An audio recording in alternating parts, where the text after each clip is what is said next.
하나님 말씀 이사야 3장 13절에서 4장 6절까지 말씀 교독합니다. 이사야 3장 13절에서 4장 6절입니다. 오늘은 7월 5일 금요일 아침입니다. 7월 5일 자문은 이사야 3장 13절에서 4장 6절까지 교독하겠습니다. 여호와께서 변론하러 일어나시며 백성들을 심판하려고 서시도다.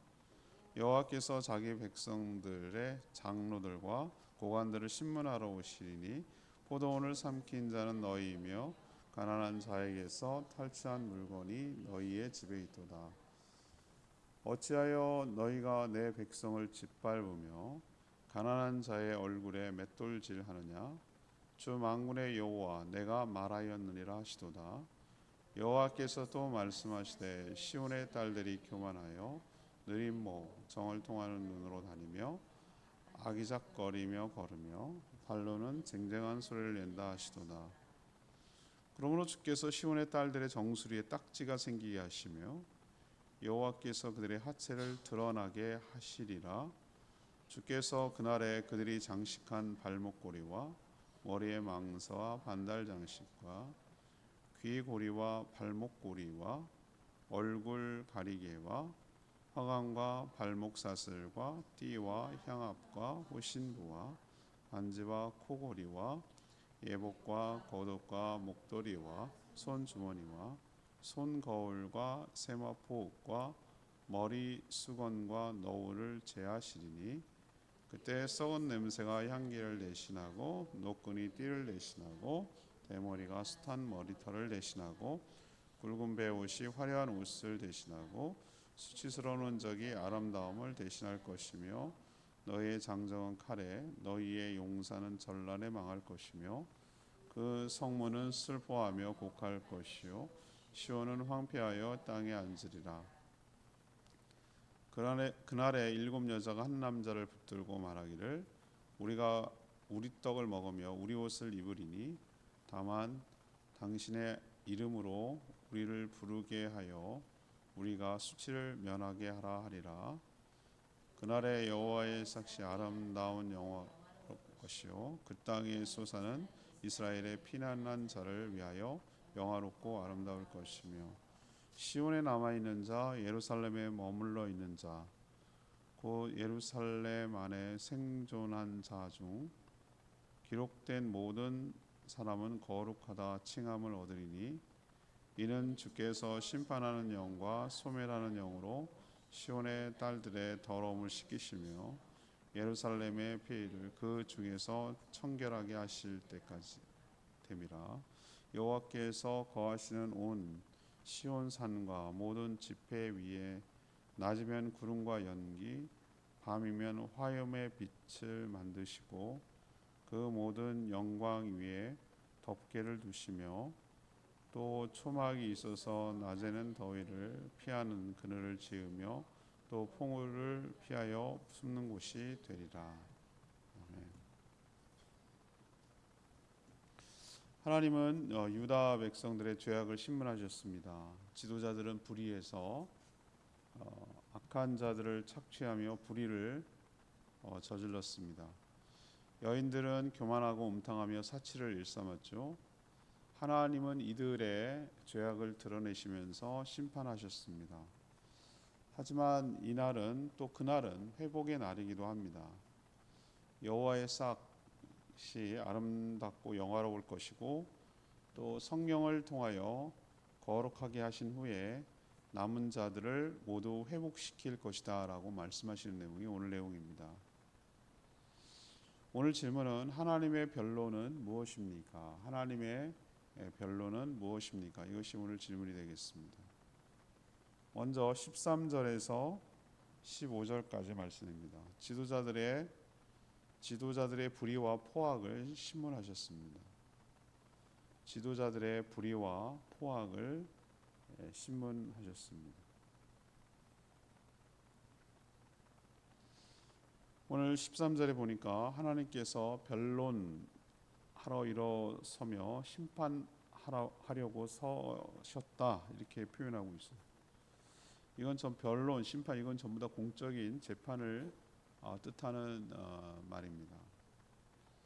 먼저 백성들의 지도자들의 죄를 신문하여 드러내셨습니다.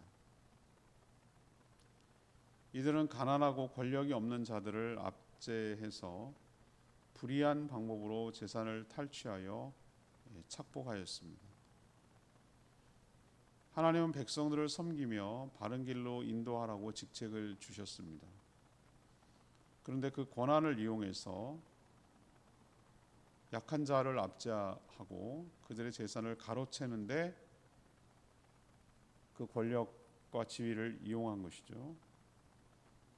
하나님은 그런 지도자들의 죄악을 결코 간과하지 않으시겠다고 말합니다. 그들의 죄악을 다 드러내시고 무엇을 잘못했는지 명백하게 밝히시겠다라고 오늘 이야기하죠. 어리석은 인간들은 자신들이 저지른 죄가 넘어가거나 숨겨질 것처럼 착각을 하고 오해를 합니다. 즉각 당장 보응이 없으면 그냥 넘어가도 괜찮은 것, 그냥 하나님이 이 정도는 용납하고 봐주는 용인하는 것으로 그렇게 생각하는 경향이 있습니다. 그렇지만 오늘 말씀을 쭉 묵상해 보면 그 죄는 그냥 없어지는 것이 아니라 차곡 쌓이는 것이죠. 목전에 이르렀다. 뭐 이런 말을 쓰잖아요. 죄가 관영하여 목에 찼다. 뭐 이런 표현을 쓰잖아요. 그래서 이것이 모두 하나님 앞에서 다 드러나게 되고 거기에 합당한 심판을 받게 된다는 것을 우리는 오늘 말씀을 통해서 꼭 기억해야 됩니다. 하나님은 죄가 그냥 없어지는 건 아니에요. 절대 그냥 없어지지 않습니다. 그 죄에 대한 죄책이 따라야 되고 형벌이 따라야 되고 그 심판이 따른다는 것이죠. 우리가 심판을 받지 않고 형벌을 받지 않는 이유는 우리 대신 예수님이 그 형벌을 다 고스란히 받았기 때문에 안 받는 것이지 그냥 넘어간 게 아니란 말이죠. 유월절을 똑같아요. 신약 전체가 다 그래요. 그 원리를 지키고 있어요. 원래 이스라엘 백성들의 장자가 거기서 죽어야 합니다. 그런데 장자 대신에 양이 죽었어요. 피를 발랐다는 얘기는 죽은 흔적이잖아요. 희생됐다는 거잖아요. 그래서 넘어간 것이지 그냥 간 건 아니라는 것을 우리가 좀 기억할 필요가 있어요. 이건 누구도 예외가 없다라는 것. 특별히 그 권력과 지위를 가진 지도자들의 그릇된 잘못된 죄악들에 대해서 하나님께서는 반드시 그 책임을 묻는다라는 것을 오늘 말씀을 통해서 또 한번 확인할 수가 있는 것이죠. 두 번째 하나님께서 이 지적하고 변론하고 드러내는 것은 16절에서 4장 1절까지인데 여인들의 욕망과 사치를 책망하셨어요. 여인들의 욕망과 사치를 책망하신 것이죠. 이 권력을 가진 지도자들이 부패하고 타락한 것 뒤에는 항상 여인들의 욕망이 있어요. 여인들은 자신의 욕망을 채우려고 남편과 아버지의 불의를 재촉하게 만드는 것이죠. 하나님은 오늘 이 유다 여인들이 얼마나 타락했는지 드러내십니다.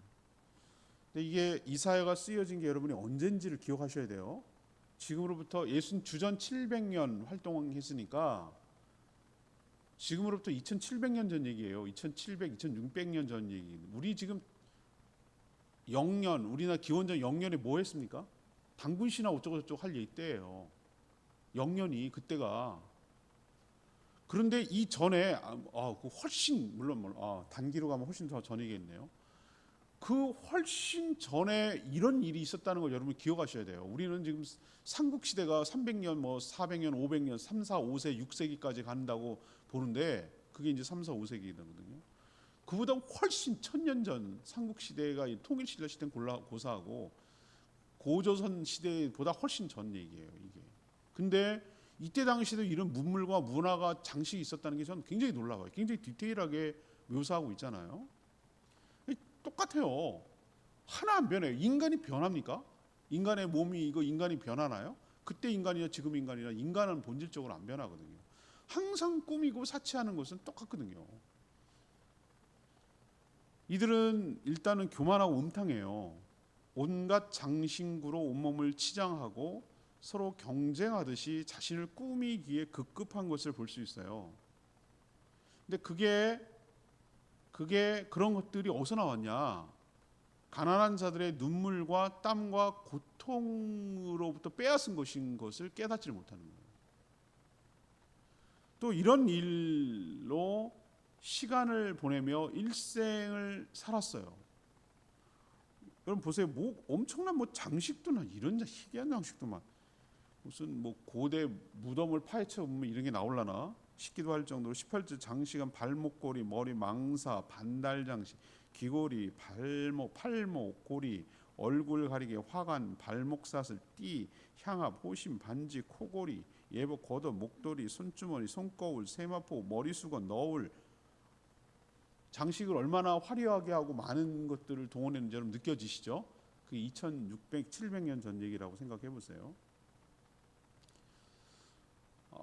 그런데 정작 하나님의 공의와 사랑을 실현하는 데는 전혀 관심조차 없었어요. 그게 나랑 뭔 상관이 있어? 마리 앙뚜아네트처럼 사람들이 굶주려 죽습니다. 그러니까 왜 우리로 치면 라면 먹으면 되잖아. 왜 먹을 게 없어? 이 진짜 괴리된 백성의 삶이 어떻게 살았는지 전혀 이해를 못하는. 파 한 단이면 800원이면 되냐고 뭐 이런 사고 방식을 갖는 거예요. 전혀 자기랑은 상관없지. 그렇게 살아오질 않았으니까. 백성들이 서민들이 일반 백성들이 어떤 고통과 정말 치열하게 먹고 살기 위해서 정말 땀 흘리면서 애를 쓰는지에 대해서 모르는 거예요. 몰라. 자기는 그렇게 안 살아왔으니까.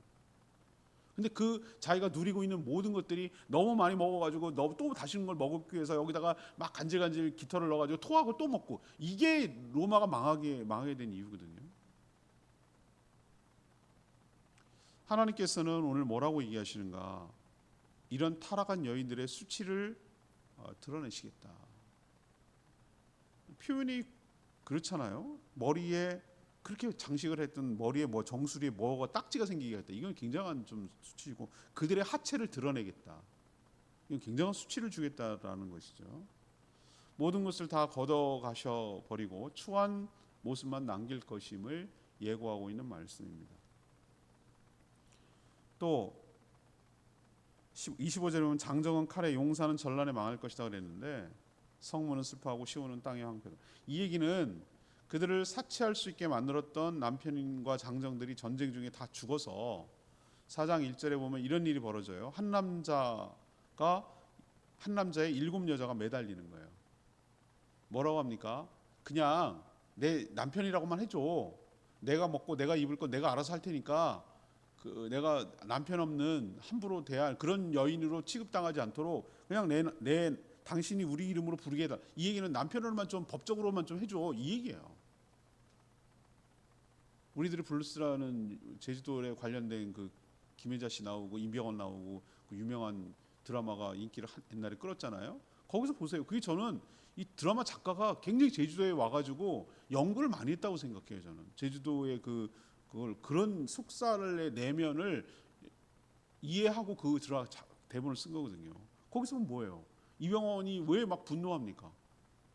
엄마가 자기 먹여 살리려고 자기 친구의 아버지한테 가는 거잖아요. 그걸 견딜 수가 없는 거잖아요. 그 모멸감과 수치감을.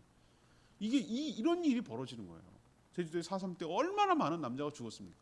그냥 남자라는 이유로 죽은 것이 어마어마하거든요. 그리고 배 타고 기본적으로 재해가 있고 배 일하다가 죽고 전 해녀가 처음부터 해녀인 줄 알았어요. 해녀 역사의 슬픈 얘기를 들어보면 기가 막혀요. 왜 우리나라는 제주도의 특히 세계 자연 문화유산이고 아니 왜 그 험한 일을 여자가 했겠냐고요. 남자가 원래 했어요. 남자가. 근데 전복 얼마나 진상짓이지. 진상품 올려야 된다고 그거를 또 내놓으라고 재촉을 하고 감귤을 얼마를 내놓으라고 재촉을 하고 그거 못 내면은 곤장을 치고 들들들들 볶으니까 야밤도주하고 그러다가 출입금지로 나가고 남자들이 없으니까 그걸 해내야 되니까 결국은 어떻게 합니까? 맞추려고 여인들이 그 험한 물질을 시작한 게 해녀의 역사예요. 슬픈 얘기예요. 이거는 슬픈 얘기. 그걸 뭐 자랑스러운 문화. 아이고, 산소가 너무 부족해가지고 나중에 뇌에 문제가 생겨서 비참하게 끝나요. 해녀들의 일생이. 지속적으로 산소 부족 현상이 나서 뇌가 망가지는 거예요. 그거 보면 참 비극이잖아요. 어떻게 보면 그걸 뭐 아름답고 포장을 하지만, 강인한 제주의 여인의 삶 뭐 이쪽 이렇게 포장하지만 사실은 알고 보면 굉장히 비참한 거예요. 오늘 말씀을 통해서 하나님이 유다 여인들에게 지목하고 지적하는 것이 우리도 해당될 수 있다는 거예요. 뭐냐? 우리는 자꾸 어떤 것을 하지 말라고 하는 것을 하는 것도 죄라고 생각하는데, 아니 거꾸로 뒤집어 봅시다. 하나님께서 하라고 하는 것을 하지 않는 것도 죄라는 거예요. 예를 들면 너의 부는, 너에게 하나님이 주신 은혜는 너만을 위해서 사용하라고 준 게 아니라는 거예요. 이거 진짜 명심해야 돼요. 너에게 준 재능, 너에게 준 은사, 너에게 준 재산, 너에게 준 젊음, 너에게 준 기술, 네가 할 수 있는 무엇. 어떤 사람 그게 다양한 은사가 있고, 어떤 사람 하나밖에 못하고, 어떤 사람 이것저것 다 할 수 있고, 뭐 그렇지만 그 차이는 있지만, 중요한 것은 그것 가지고 뭐 하라고? 하나님 나라를 위해서 써라. 그럼 하나님 나라를 위해서 쓰는 게 뭔데요? 교회를 위해서 세운 데 써라. 교회가 뭐 건물 벽돌 나르라고? No! 교회는 건물이 아니라 사람이에요. 사람. 다른 지체구 성도들이란 말이에요. 그러면 누구를 위해서 써야 되냐? 그 모든 것을 가지고 교회를 세워간다는 건 또 뭐냐? 예, 다른 사람들이 온전하게 세워질 수 있도록 다음 세대를 양육하고 연약하고 부족한 사람들을 도와주고 이끌고 챙겨주고 기도해주고 도와주고 격려해주고 위로해주고 힘을 더해주고, 이거 하는 데 쓰라는 거예요. 그런 거에 안 쓰고 움켜쥐고 자기가 다 장식하고 자기의 쾌락을 위해서 자기 먹고 놀고 마시고 부어라 마시라 하는데, 이런 데 사용하면 이꼴 당하는 거예요. 목사님 저는요 장식 같은 거 좋아하지도 않아요. 귀걸이도 없어요. 반지도 없고 이런 거 하는 거 아주 안 좋아해요. 그렇다고 난 해결된 거냐? 아니에요. 이 의미가 그런 의미가 아니야. 너만을 위해서 오롯이 쓰지 말라는 거예요. 너의 그것을 위해서. 또 그게 만족이 됩니까? 사람은 이거 하면 이거 하고 싶고, 이거 하면 이거 하고 싶고, 이거 하면 이거 하고 싶고, 더 하고 싶잖아요. 그 결과가 이 결과야. 하나님께서 아주 처참하게 만들 거라는 거예요. 너의 수치를 드러내고 정수리에 딱지가 않겠다. 이 정수리에 딱지 앉으면 뭐 장식이 뭔 소용이 있습니까? 약 발라야지. 오늘도 우리가 이 말씀을 할 때 잘 귀담아 들을 필요가 있어요. 한 사회가 부패하기 위해서는 여러 사람들이 부패하는데, 그 남자들의 탐욕과 이거 뒤에는 이 여성들의 이런 부추김이 있다는 거예요. 이거 명심하고 마땅히 우리에게 해야 될 사명을 잘 감당하는 저희 모두가 되기를 원합니다. 마지막 세 번째는 4장 2절에 6절인데, 그럼에도 불구하고 깨끗하게 하여 회복하시겠다. 이게 하나님의 진심이에요. 4장은 그 하나님의 회복에 대해서 얘기하는데, 하나님의 심판은 멸망으로 끝나는 게 아니라는 거예요.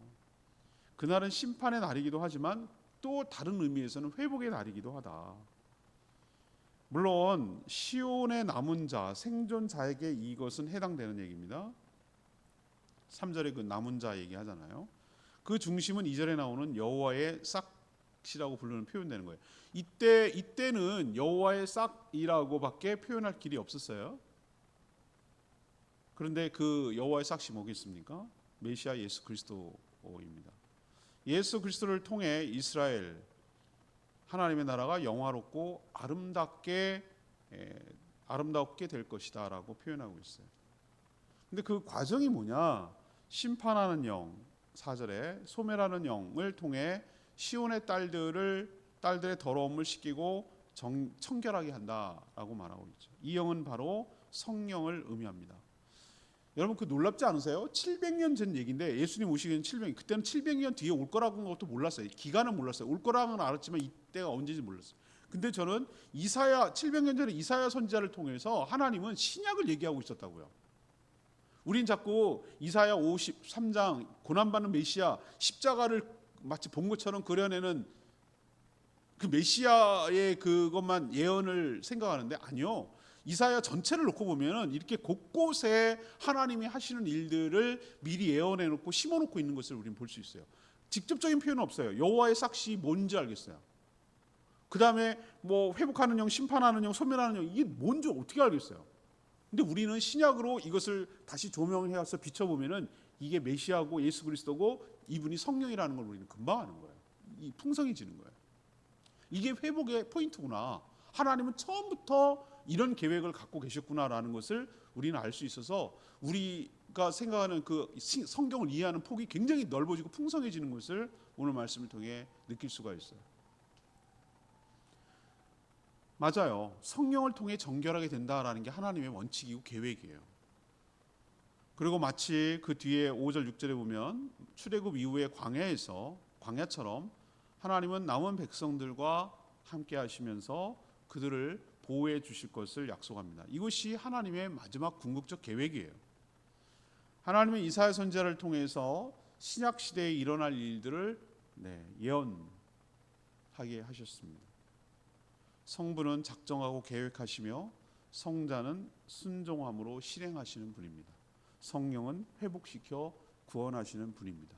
이 성부, 성자, 성령 하나님이 드러내지는 않죠. 여기 어디 삼일체가 나와요. 그렇지만 우리는 이 내용을 묵상하면 특히 4장을 전체에 묵상하면 하나님이 어떻게 회복시켜 가시는지, 하나님이 궁극적으로 하시려는 것은 심판으로 끝장내고 소멸시키는 것이 아니라 이 심판을 통해서 남은 자를 정화시키고 다시 그 남은 자를 통해서 다시 회복시키려는 것이 진짜 목적이구나라는 것을 우리는 알 수가 있어서 소망을 갖게 되는 것이죠. 전 레마의 말씀이 4장 3절 말씀, 시온에 남아있는 자, 예루살렘에 머물러 있는 자, 곧 예루살렘 안에 생존한 자 중 기록된 모든 사람은 거룩하다 칭함을 얻으리니. 이 구약에서 이렇게 참 명확하게 누가 구원을 얻는지 명확하게 표현하는 구절이잖아요. 그죠? 세상의 불의한 권력과 향락에 타협하지 않고 남은 자를 말하는 것이죠. 그죠? 지금도 가면 갈수록, 종말에 가면 갈수록 어떻게 되겠습니까? 타협하고 넘어가는 자들이 가면 갈수록 많을 거예요. 배신하고 배교하고 떨어져 나가고 그랬던 자들이 더 많아질 거예요. 결국은 소수만 남을 거예요. 전 그렇게 생각합니다. 정말 소수만 남을 거예요. 마지막 때에 갈수록 정말 신앙생활하기가 어려운 시기가 올 거예요. 그렇지만 이들은 이 오늘 표현에 의하면 다른 신들에게 절하지 않고 교회의 공동체 안에 끝까지 머물러 있는 자를 말하는 것이죠. 하나님의 생명책에 기록된 자들을 말하는 것이죠. 예수 그리스도를 믿음으로 성령을 통하여 거룩하게 된 자는 바로 구원을 얻게 될 줄로 압니다. 하나님은 죄를 드러내서 처벌하는 데 목적이 있는 것이 아니라 구원하는 데 오히려 목적이 있고 거기에 강조점이 있다는 거 여러분 기억하시고, 여기에 들어가는 이 남은 자가 되는 하나님의 은혜를 받아 최후 구원을 얻는 저와 여러분 되기를 원합니다. 오늘 말씀 들고 기도하기 전에 찬양지 729장 부르고 기도하겠습니다.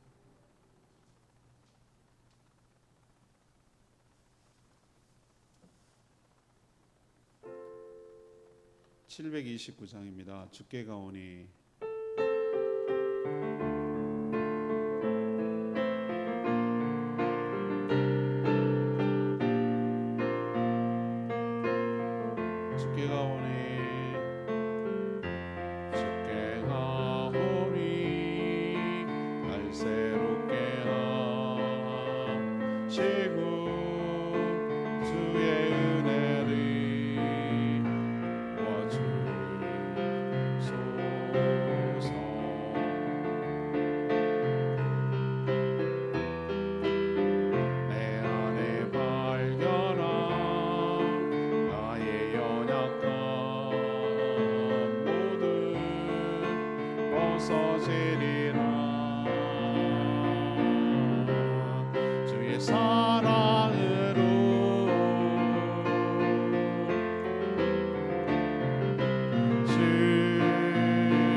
주옵소서. 주의 사랑으로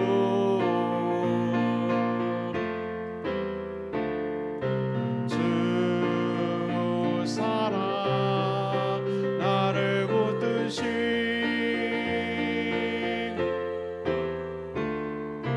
주 곁에 날 이끄소서.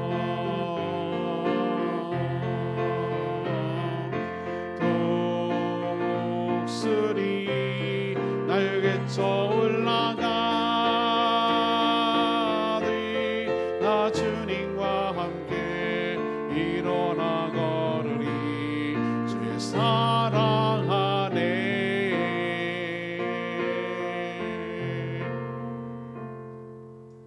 오늘 말씀 듣고 여러분 무슨 생각이 드세요? 죄는 없어지는 게 아니구나, 쌓이는구나, 하나님 다 기억하시는구나, 회개하지 않으면 그것이 다 드러나는구나.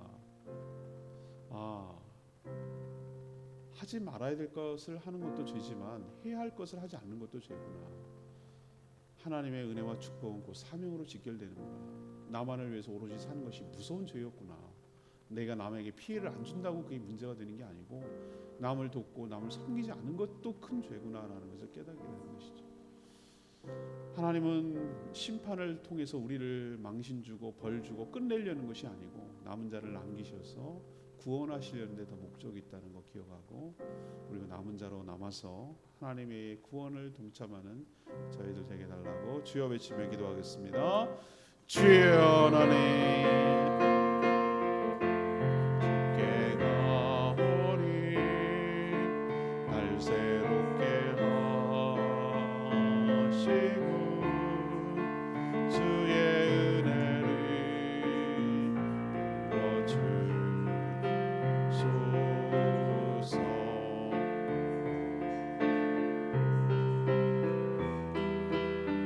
내 안에 발견한 나의 연약함 모두 벗어지리라.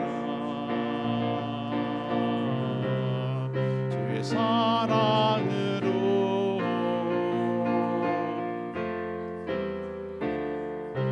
주 사랑 나를 붙드시고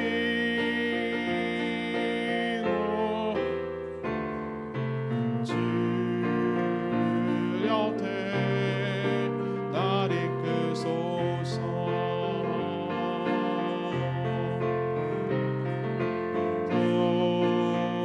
독수리 날개쳐 올라가리 나 주님과 함께 일어나 걸으리 주의 사랑 안에.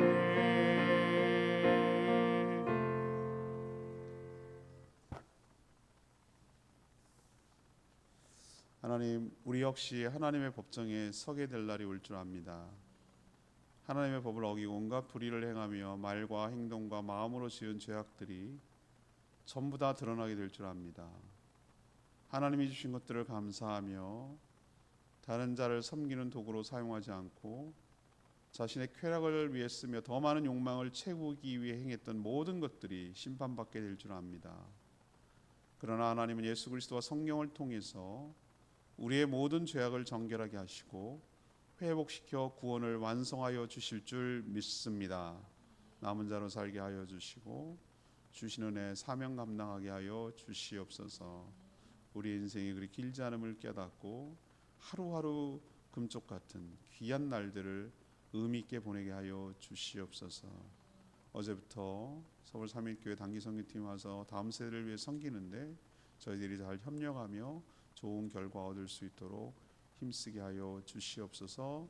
모이는 모든 목장들마다 하늘의 복으로 가득 채워 주시옵소서. 저희 교회가 제주도의 복음화를 위해서 쓰임받는 복된 교회 되도록 축복하여 주시옵소서. 또 장마와 폭염 때문에 어려움을 겪지 않도록 성도들의 가정과 일터와 직장을 지켜 주시옵소서. 더위에 시달리지 않게 하시고 지치지 않게 하시고 사명 잘 감당할 수 있도록 새 힘을 부어 주시옵소서. 주님께 모든 것 맡기옵고 예수 그리스도의 이름으로 축복하며 기도합니다. 아멘. 오늘 하루도 주님의 은혜 가운데 살아가는 복된 하루 되길 축복합니다. 충분히 기도하고 시작하겠습니다.